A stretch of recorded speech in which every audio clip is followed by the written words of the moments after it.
The Ball Pit Feeds. A tale from the closing shift at Chuck E. Cheese. I've been the overnight janitor at a long-forgotten Chuck E. Cheese for almost 10 years. The kind they never officially closed, just left running, like a vending machine no one collects from. We don't get customers anymore, but corporate still sends supply trucks. The lights stay on. The animatronics perform their set every night at midnight, like they're still waiting for applause. I never asked why, until last Thursday. Helen's feather problem.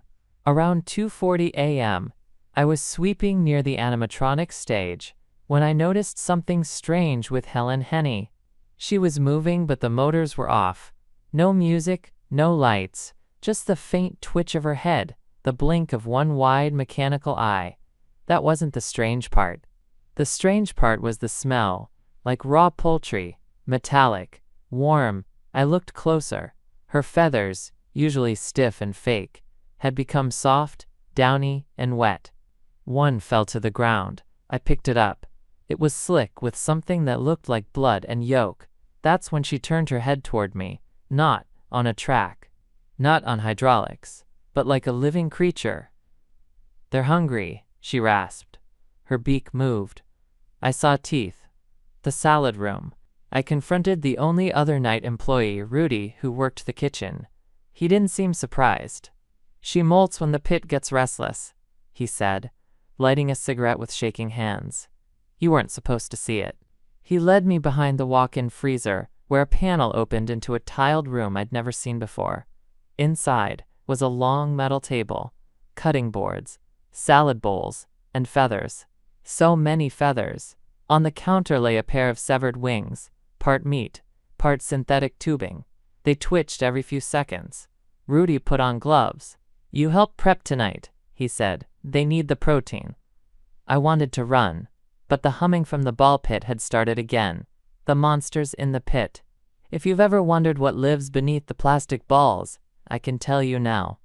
Not pipes, not springs, not rats, mouths, dozens of them, waiting just under the surface, circular, lipless, tooth-ringed, like lampreys wrapped in funhouse colors.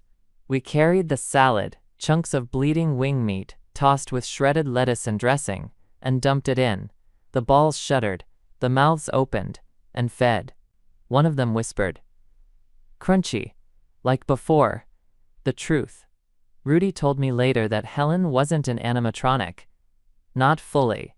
She was grown, engineered from leftover tech and something else they found in the deep freezer back in '89. The bird-woman hybrid kept the pit quiet, as long as parts of her were sacrificed every now and then. She always regrew, always came back, but she was getting tired.